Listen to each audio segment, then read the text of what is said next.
All right, Calc 3, welcome in. It's Thursday, October 28th, and we are going to be finishing Chapter 13 tonight in tonight's video.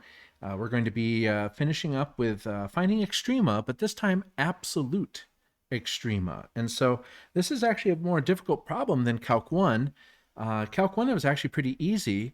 You just find the relative maxes and mins, and then you have to check the two endpoints, right?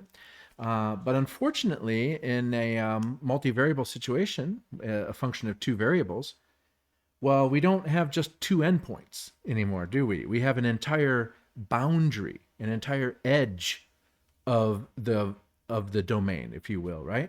And so we need to now be able to check all of those edges. So let's get started with that. And so what we can say here is finding absolute extrema. This is, remember, finding the largest maximum or the minimum over the entire region. So these are not just locally max or min. It's the biggest overall, right? And so they can happen in two ways. Happens in two ways. Either at a critical point or on the boundary of the domain. Okay, so let me just get right into an example of how we can handle this. I'm going to go to the homework here and do problem 40. And so the surface they've given us is f of xy equals x squared plus xy. And the region that they've given me here are all xy's such that the absolute value of x is less than or equal to 2, and the absolute value of y is less than or equal to 1. Okay? So we're interested in this surface only on this region, right? Only for x's and y's coming from whatever this looks like, right? So let's think this through. I do want to sort of draw the region that we're talking about, and then we can first find critical points, and then we will find, we'll handle the boundaries then as well. Okay, so I'm going to graph a top view of this surface. And they could have said this a little differently, but they said that the absolute value of x is less than or equal to 2. All that means is that x is stuck between -2 or 2, right? And so x is any value in between -2 and 2, right? And y is any y value between -1 and 1. So that actually means that I can take any point as long as both of those things are true. And so what that'll end up being is any point inside of this rectangle, right? Would you agree with that? Any x comma y point would have to live in this rectangle, because that means that this is happening and this is happening. And so that is our view from above, if you will. It doesn't tell me the heights, right? Because I have to talk about that function to give me the heights, but at least that tells me where I'm looking and where I care about absolute extreme values. Okay, excellent. First step, let's find critical points. Find critical points. To do that, I'm going to set the gradient equal to 0. So that's going to happen when fx, which is 2x plus y, equals 0, and when fy, which is just x, right, equals 0. Okay. So remember, I have to solve both of these at the same time. Well, fy frankly just says right out, hey, x better be 0, right? So there's not much math to do there. And then, of course, as soon as I know that x is 0, fx having to be 0 would imply then that y would have to be 0, right? So I get a critical point, and I only get a single critical point, and that's the origin in this example. Okay? But I need to pay attention to the origin because I might get a max or min there, yeah? So let's go ahead, and what I can do is sort of put this on a list over here of things to calculate, right? So this would be my xy coordinate, and then this would be the function at that point. Well, plugging in 0, 0 gives me a function value of 0. I mean, that might be the maximum, it might be the minimum, I don't know. We'll have to, I have a feeling it's not, but we did have to check it because it's possible for absolute value of absolute extrema to occur at a critical number. Yeah. Okay. Excellent. Now the next thing is we have to go through a systematic way of checking the boundary of this. All right. So there's not a great way to do this other than to sort of classify each thing that bounds this, right? Luckily, this is a rectangle, so I know there are going to be lines. So let's call this top line, let's say L1, and start there, okay? So what I'd like to do is get a description of L1, okay? That's my next, so now I'm checking the boundary and looking for any critical numbers that are on the boundary where maximums and minimums might occur. So, but first I need to get figured out what L1 is, right? So notice that the y coordinate on L1 is always y equals 1, right? And then x gets to go between -2 and 2, right? That describes what L1 is, yeah? Okay, so now what can I do here? Well, what I can do is this is going to be the formula y equals 1, but I'm only allowed this. So basically, I'm going to say now, what is the maximum that and minimum that this could be if y equals 1? So on L1, f of xy equals f of x comma 1, right? Which tells me that I can just plug in a 1 for y, and so now I'm dealing with a function x squared plus x. Ah, a single variable function. So now let's go ahead and figure out what would be the critical numbers of that function, right? That would be the minimum and maximum on this line alone, and see how it goes with in comparison to the other points of interest. All right, so to find the maximum of this or minimum, let's find critical points of that. So the derivative there is going to be 2x plus 1, and I want to set that equal to 0. So solving that gets me that x is -1/2. Okay, so I do have a critical point at x equals -1/2. That's going to be right here on L1, right? So I need to plug that into f to see what my value is there. That might be an extreme value, right? Then, of course, back in Calc 1 when we had functions and we wanted to check for absolute, we had to also check the endpoints.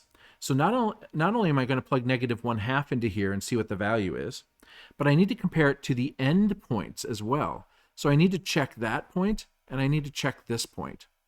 So L1 has really 3 points of interest that I need to check and make sure that I'm putting on this list for comparison. You see that? So let's go ahead and do that. So I get the point -1/2 comma 1. That's a point of interest. I get, what's this corner here? That's going to be 2 comma 1. And I also get -2 comma 1. Positive 1. -2 comma 1. Yeah? All right, let's go ahead and plug those into the function.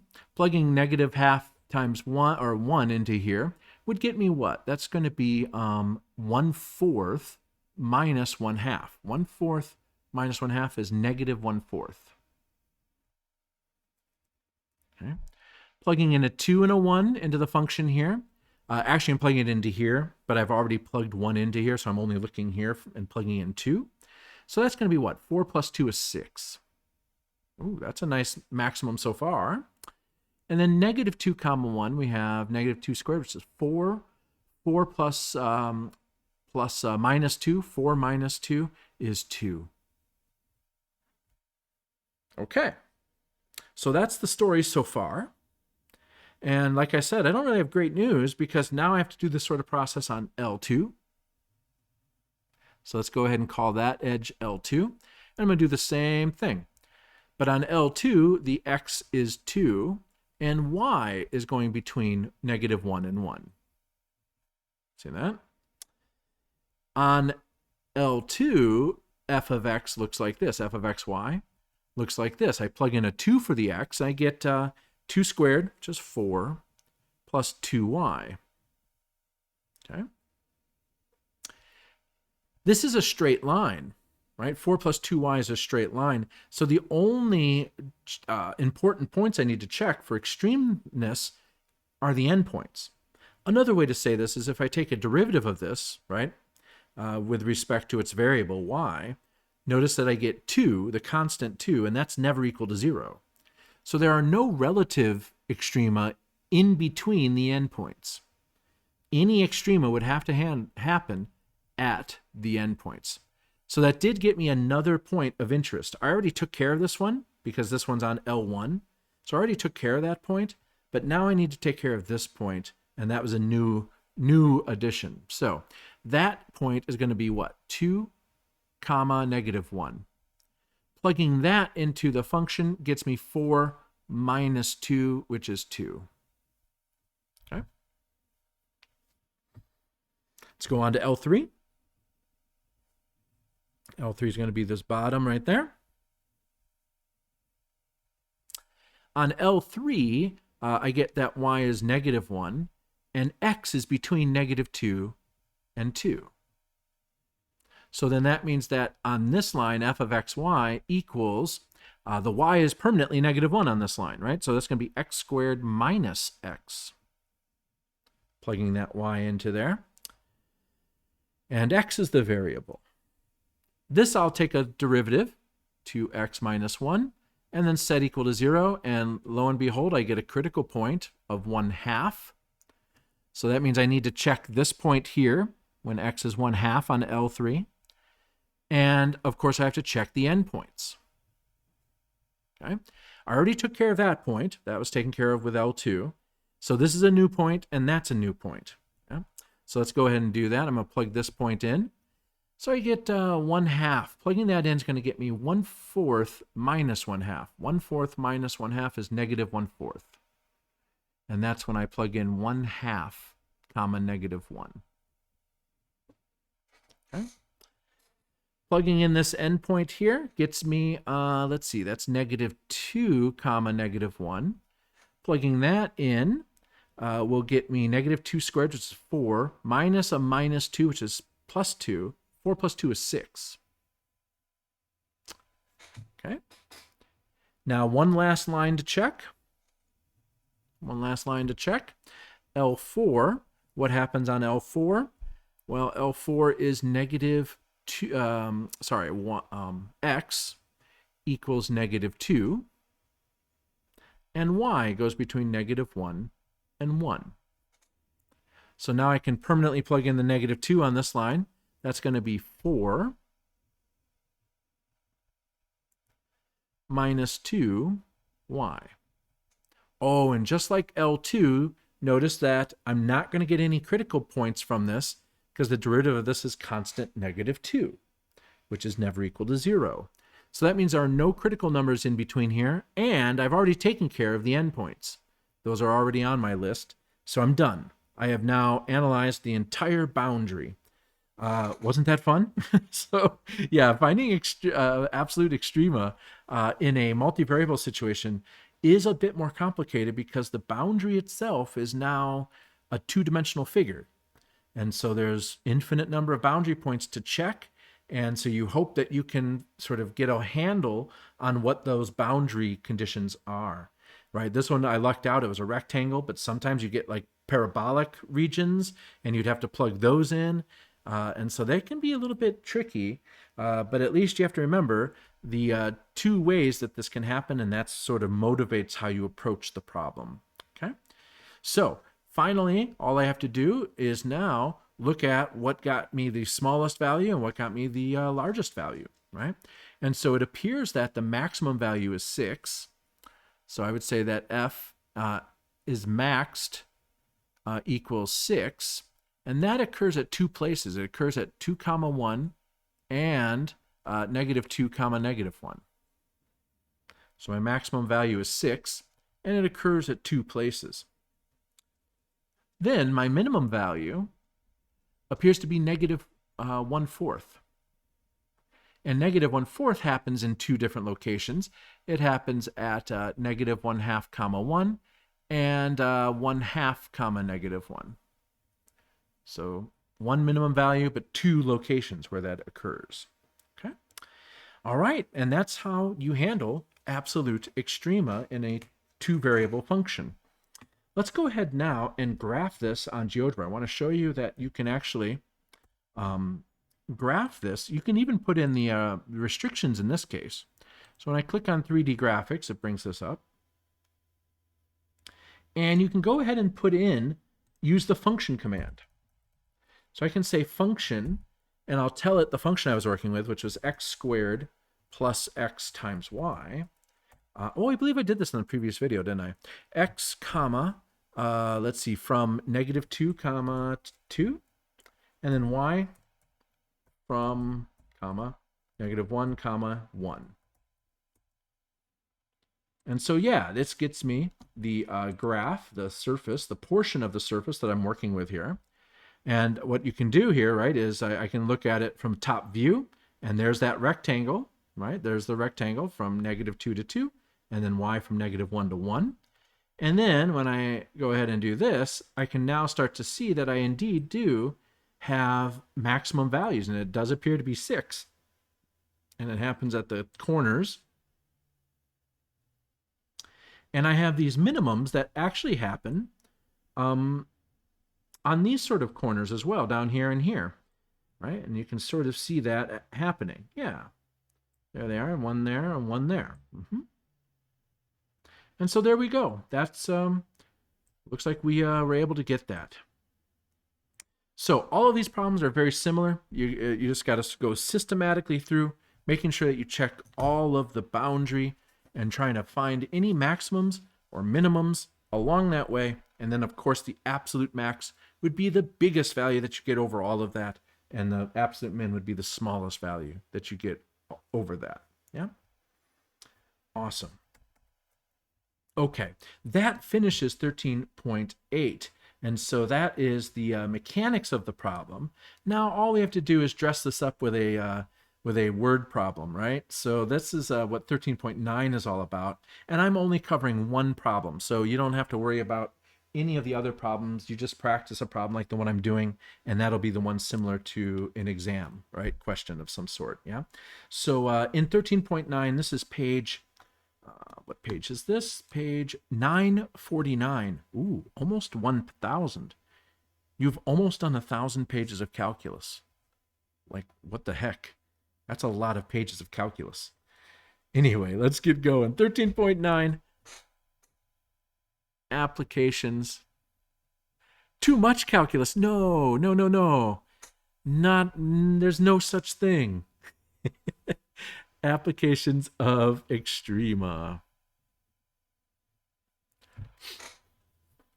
Okay. You have not yet reached your maximum of calculus. Come on. You've not reached your absolute max. You might have had a few relative maxes along the way. But you've not reached your absolute max yet. All right. There's nothing too terribly difficult about this problem. It just dresses this up in words. So we have a manufacturer, and it calculates the profit obtained by selling its 2 products. Okay? So we have a profit function, and it's measured in dollars. Okay? And not surprisingly, we'll call profit capital P, right? And evidently this business knows or has measured how profit works in its business when you sell a certain number of product 1 and a certain number of product 2. By the way, very creatively named. Product 1, product 2. How can you go wrong with product 1 and product 2 as your name? So we have selling, let's say, X units of product 1 and selling Y units of product 2. Now, this actually is a problem that you could not have handled in Calc 1 as open as this is. This is literally saying the units sold of product 1 are completely independent of the units that you sell from product 2. There's no connection between these two. In Calc 1, you would have done a problem like this, but there would have always been some connection between these two numbers to make it a single variable problem. Do you see this? Now we don't even have to mess with that. We can be a little bit more realistic and say, okay, these are independent numbers, but if you tell me how many units you sell of product 1 and how many units you sell of product 2, I can now put it into the following formula to get the profit for the selling of these, right? And we're given that. By the way, maybe that's where the fun of math is actually coming up with this. And if you're interested in that, you want to take a modeling class of mathematics. How do you model certain aspects of things using mathematics? That's the class where you would actually learn how this formula is generated. All right, so here we go. For this business, the profit is 8 times the number you sell of product 1, so X, plus 10 times the number you sell for product 2, minus 0.001 of this figure, x squared plus xy plus y squared. And then you just subtract 10,000 right off of that. Maybe those are some fixed costs of some sort, right? So this is how you generate revenue, and then this is maybe the cost coming right off the profit like that, okay? And simply put, the question is, what's the production level that maximizes profit? And then what is that maximum profit? So find production levels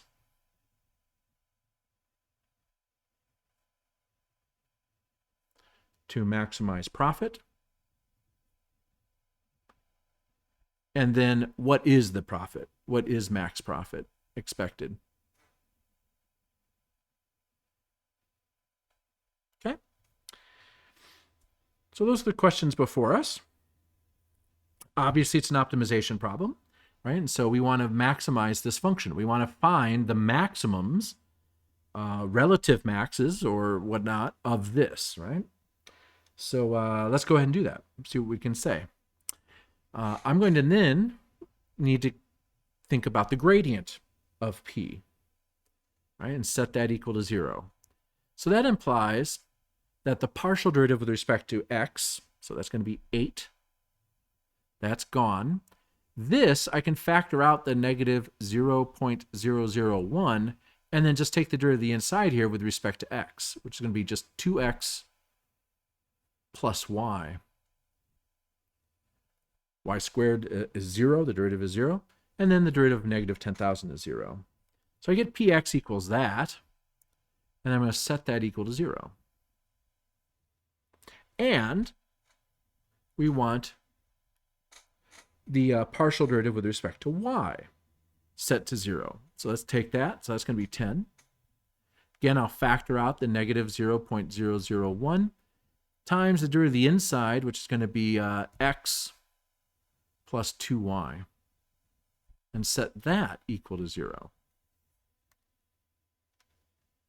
Okay, well, we have a system of equations, and it's not going to be too bad. It's actually a linear set of equations, isn't it? It's linear in x and y. So this is just a good old-fashioned linear system of equations, system of linear equations, I should say. Yeah. So let's see how we can work with this. One thing we can do immediately is, why am I working with this weird decimal, right? So I might do something like this right away. Let's subtract 8 from both sides. Then we can get rid of the minuses. And then I'll just multiply by 1,000. Multiplying by 1,000 will, of course, cancel this out. And then I'll just multiply the right-hand side by 1,000, which would just be 8,000. So I end up getting, to rearrange this, as 2x plus y equals 8,000. Much cleaner, right? I'll do the same trick here. Bring that 10 over to get rid of the negative. Multiply by 1,000 to get rid of the decimal.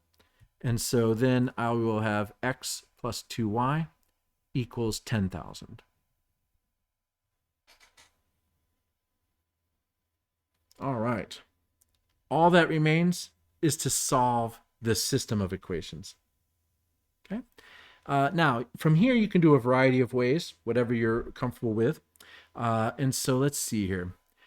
I mean, this one's simple enough to just sort of do with substitution, right? I could solve this for x and then plug it into there and then figure out what y is and then figure out what x is, yeah?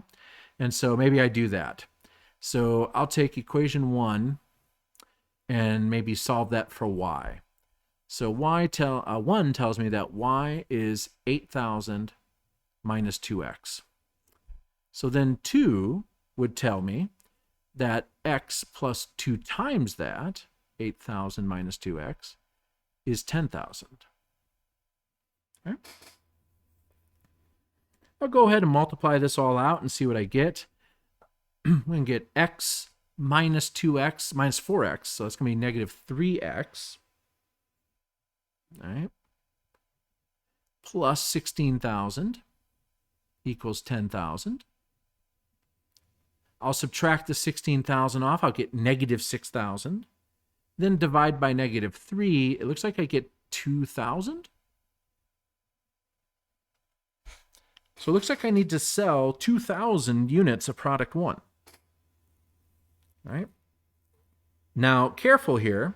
In the real world, right, we know this is a critical point or a critical part of the critical point. I haven't found the y yet.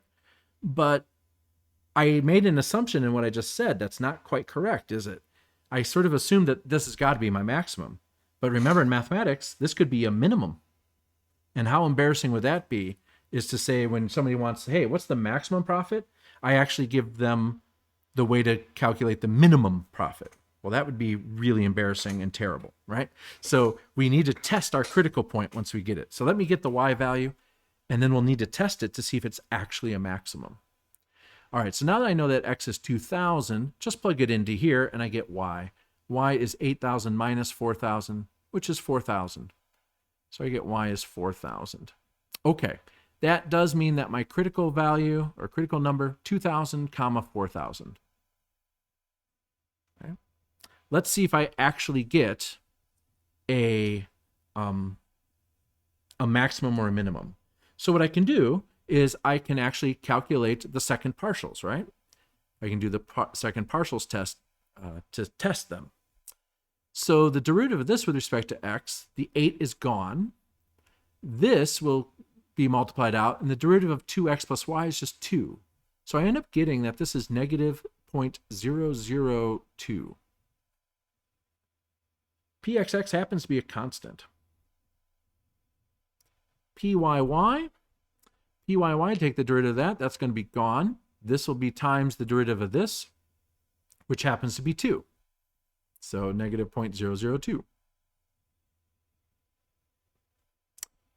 Then pxy, taking the derivative of x, looking at the derivative of x with respect to y, so that's gone. This times 1. So that's going to be negative 0.001. So it doesn't matter what x and y are. These are constant, right? So that means that I just need to calculate that determinant. The d is going to be negative 0.002 times negative 0.002 minus negative 0.001 squared. So I do get a positive number here, and I get a minus a positive number there. And when all is said and done, I end up getting that, that this is greater than 0, isn't it? This is going to be greater than 0. Let's actually do that. All right, so what do I end up getting here? I get negative, I get 0.002 squared minus 0.001 squared. Yeah, so it's a very tiny number. It's actually 3 times 10 to the negative 6, but it is a positive number. So now, since d is positive, remember the decision tree from last video. If d is positive, you need to then look at f(x)(x) and ask yourself, is it positive or negative? Well, obviously it's negative. Negative is concave down, and so this is indeed a maximum. So testing that has allowed me to determine that, yes, at this location, this maximizes profit. So I need to sell 2,000 units of product 1 and 4,000 units of product 2 to yield a profit of P of 2,000, 4,000. So let's go ahead and calculate that. Actually plug in 2,000, 4,000 into the profit function. So doing that gets me 8 times 2,000 plus 10 times 4,000 minus 0.001 times, parentheses, 2,000 squared plus 2,000 times 4,000 plus 4,000 squared. I get a profit of $28,000 when that happens. Okay. Oh, I forgot to subtract the 10. Oops. The 28,000 was just this part, and I forgot to subtract out the fixed costs. So it's actually 18,000. There we go. Basically, I just calculated the revenue. Right? Okay, excellent. That's that. So that's all I'm going to do as far as word problems go for these. It's just another extreme problem in Extrema, but dressed up in a story. Yeah, so not terribly difficult at all. And I'm not covering anything else in the rest of 13.9. And 13.10 is not on the syllabus. So that means we're actually done with chapter 13. I do have a little bit more time left in this video. So I would like to get started with chapter 14 a little bit, because the faster we get into that, well, you'll see, the more time we have to learn it. Because you may have noticed we've talked a lot about derivatives and what it means to take the derivative of a multivariable function. And now it's time, I think you know what's coming. What's the other part of calculus? It's now time for integration. What does it mean to integrate a multivariable function? And so chapter 14 is all about that. All right. So Caleb's like, no, no. All right. So chapter 14. Multiple integration. I mean, I know you like integration so much. I mean, why not have multiple integrations, right? More than one. I mean, it's just more of a party then, isn't it? It's just amazing.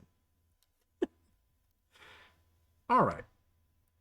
So we will start quite simply with the idea of partial integration. You know the idea of partial differentiation. Partial differentiation was I'm going to take a function, it has a whole bunch of variables in it probably, and I'm going to think of each one of them as constant except for one, and then take the derivative with respect to that one variable, and the rest are treated as constant. Partial integration works exactly the same way. I'm going to integrate a function with multiple variables, but I'm going to treat all of them as constants except for one at a time, right? And so, for instance, let's say that I told you that the partial derivative of a function, little f, with respect to x is actually equal to 2xy, right? What I'd like to do is, can I recover the little function f, function little f, from a partial derivative, right? In other words, is there any information I can get about little f knowing just one of its partials, right? Just knowing fx, let's say. Okay? To explore that, what I'm going to do is say, well, f of xy would have to be the antiderivative of fx, right?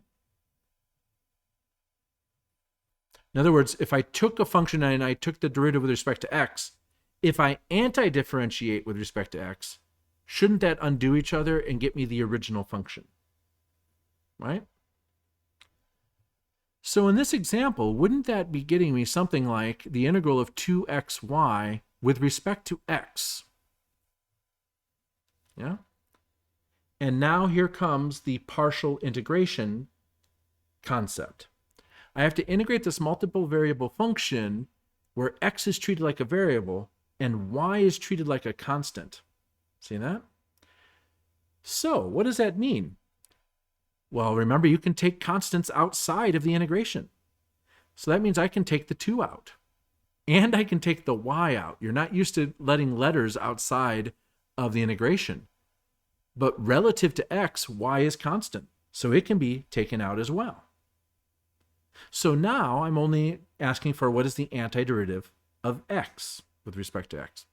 All right, you do remember how to take an integral, right? This is going to be raise the power by 1, divide by new power. Yeah. But now, wait a minute. When I take an antiderivative, don't I get a plus c? Right? Remember that whole plus c business? Right? And here is no exception. I would still get something that's constant. Except, remember what you assumed?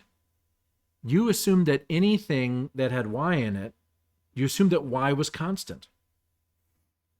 So, what that means is when you integrate this at the end of it, since you integrate it with respect to x, you actually get some function of y.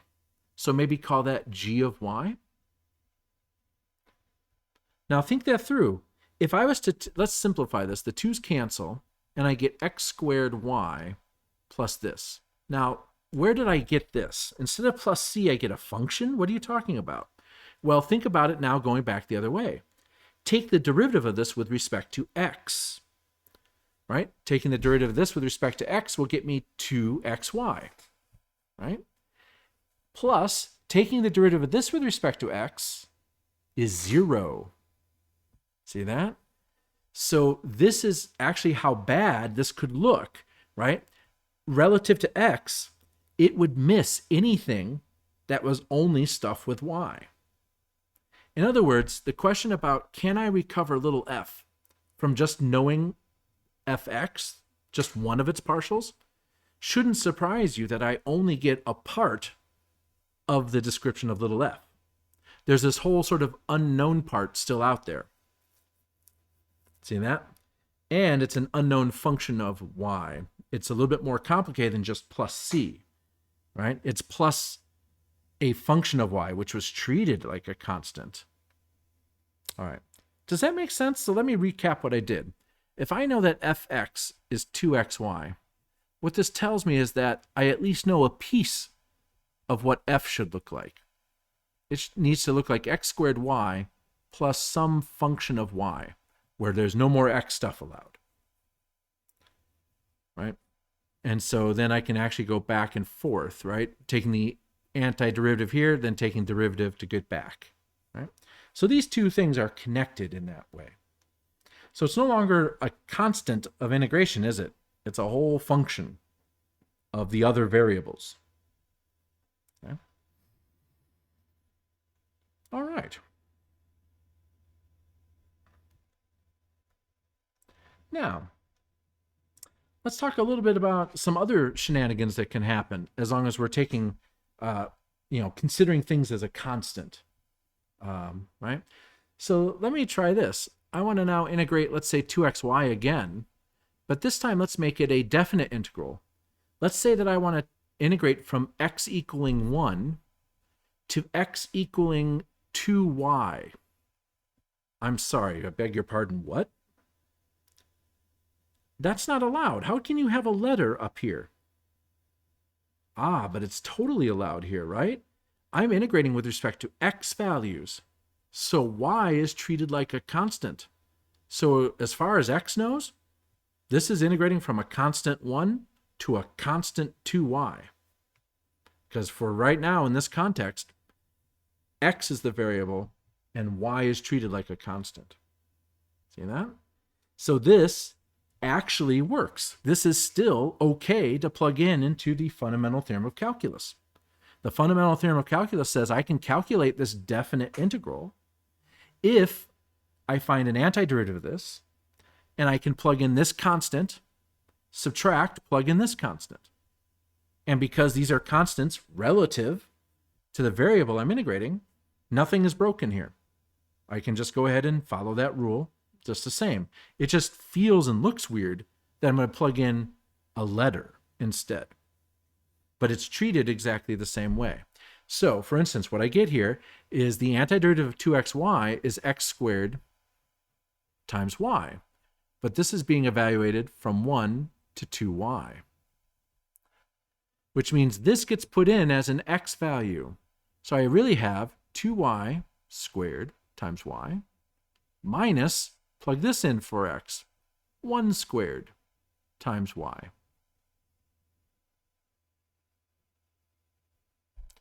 Now you can simplify this. I'm going to get 4y to the third minus y. So notice this thing. X is the variable of integration.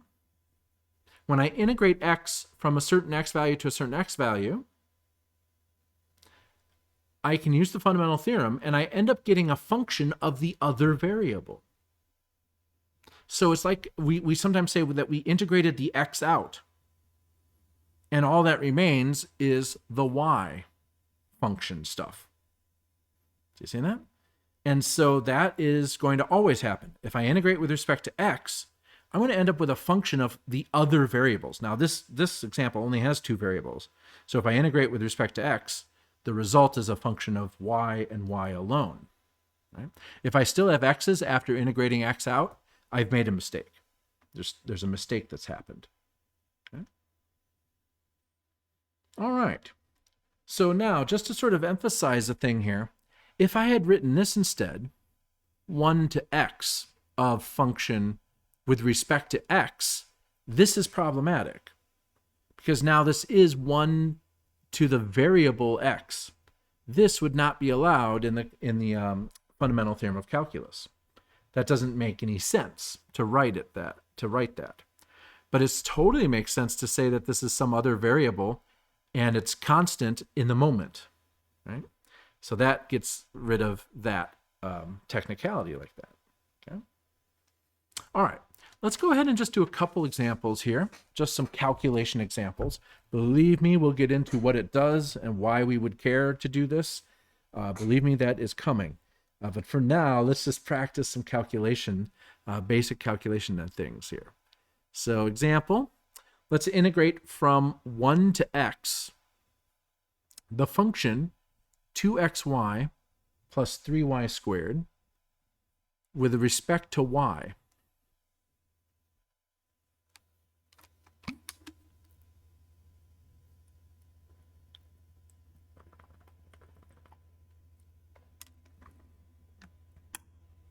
Okay. So this is totally legit, right? We're integrating with respect to y. And we're going from the constant y equals 1, to the constant y equals x. Right? Treated as constant, anyway, relative.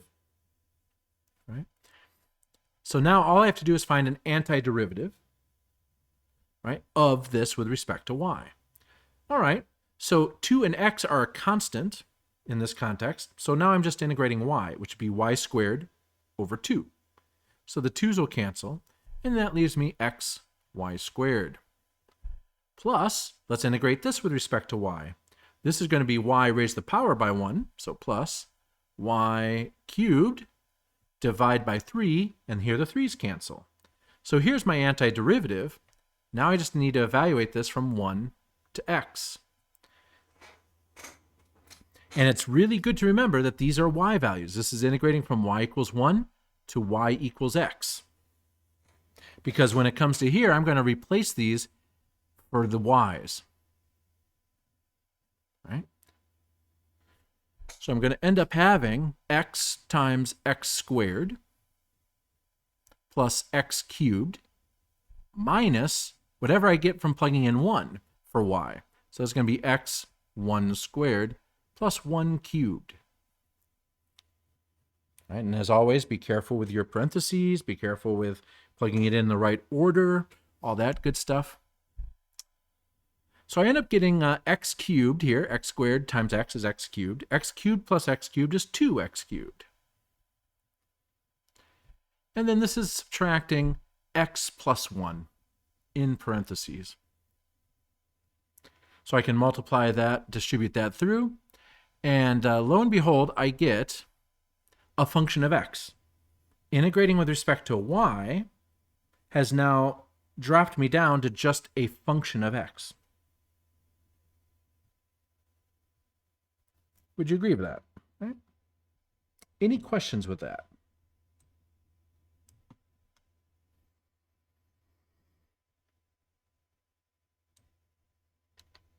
Okay.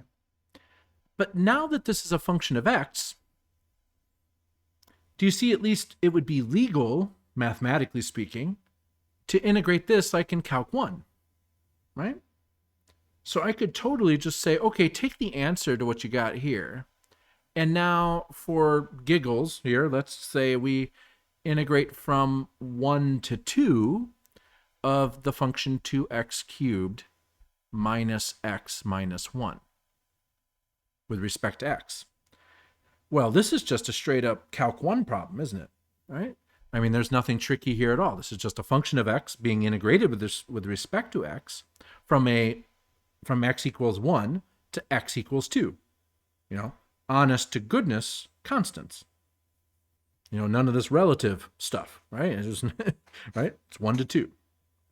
So now I can go ahead and take the antiderivative. I get x to the 4 divide by 4. So that's going to be 1/2 minus x squared over 2 minus x evaluated from 1 to 2.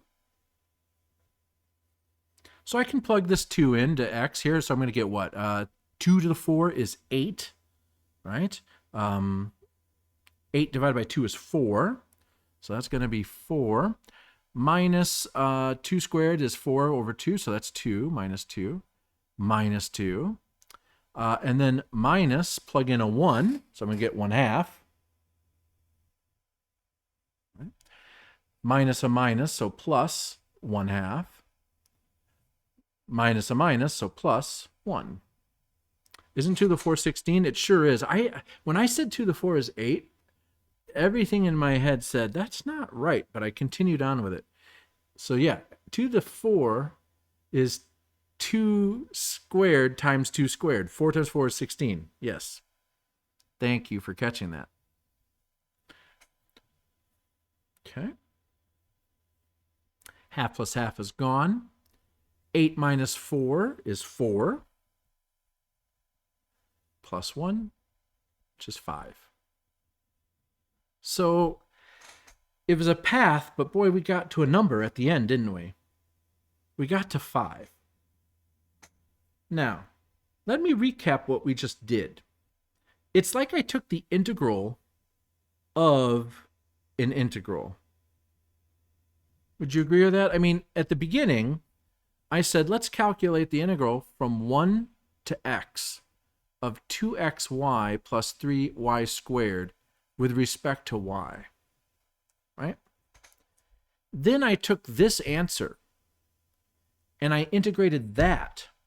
So it's like, okay, calculate this. When I'm done with this, I get a function of x. And so integrate that with respect to x from 1 to 2. See that? See how I could write it that way? I could start sort of from the inside, integrate this with respect to y, plug in 1, plug in x, get the result of 2x cubed minus x minus 1 inside of here. Then that gets fed into the integral from 1 to 2 with respect to x. And at the end of the day, I got that this number is 5. Right? To sort of recap what we did. We call this an iterated integral.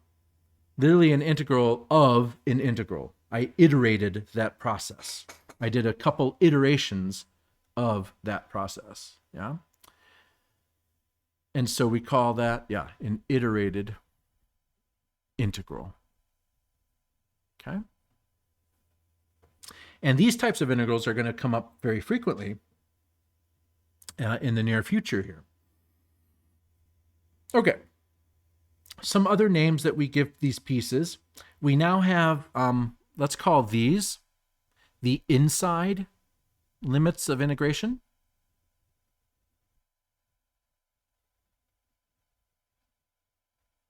And let's call these the outside. Very creative, I know. The outside limits of integration. Okay? So we have inside and outside. Now notice, thinking more generally here, there's nothing too special about the 1 and the x, although when we integrate with respect to y, these could be as complicated as any function of x up to any function of x, right? Because any function of x would be treated as a constant relative to y. So in a general situation, this could end up being just some function of x to some function of x, right? So I might write that like this. I could say, okay, integrate from g1 of x to g2 of x of fxy with respect to y. Then if I wanted to, I know I'm going to get a result of a function of x when I do that. So then I can integrate that result from some number to some number with respect to x. And then we drop the parentheses. We drop this square bracket. And so this is what you will see quite often. You'll see this. The integral from a to b of the integral from g1 of x to g2 of x of f of xy with respect to y with respect to x. Yeah?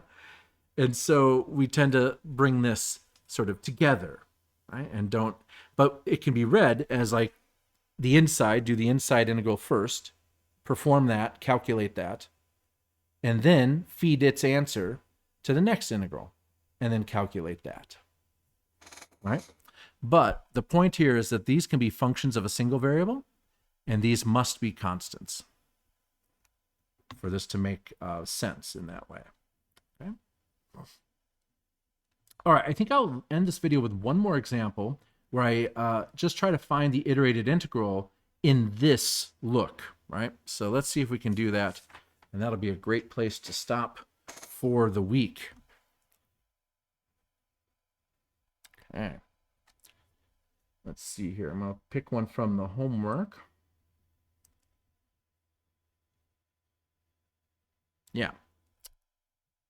All right, what do you make of this? This is going to be the integral from 0 to 2 of the integral from 0 to 6x squared of x cubed dy dx.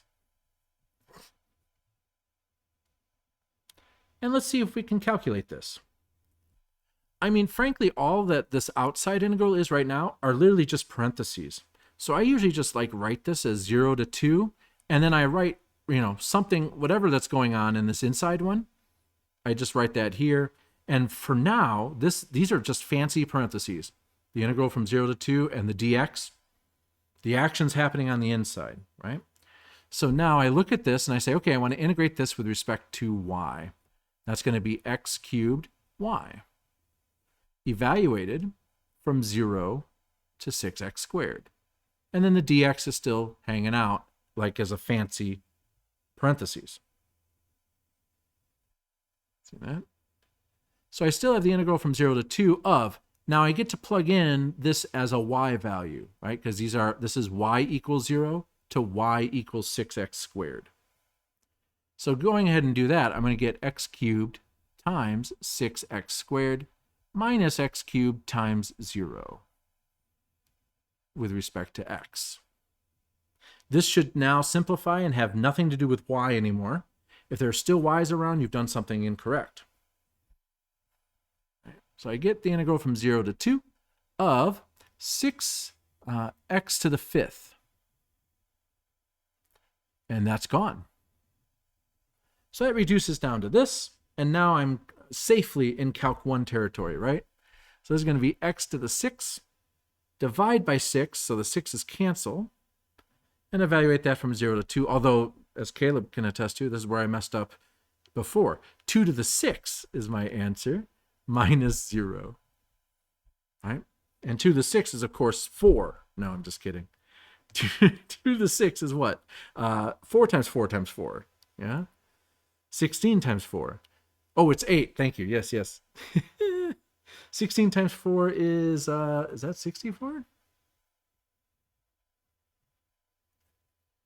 Yeah. Okay. So, there you have it. You have calculated an iterated integral, right? And we get a number. So now we want to start putting some understanding to that number. What does that number mean? What does it represent? And we will definitely get into those in the very next time, right? The very next time that we have it. So exam will open up next week for chapter 13. So get those derivatives, gradients, directional derivatives, limits, all of that good stuff, and now extreme values and tangent planes. Get those going and make sure you're practicing and doing that homework.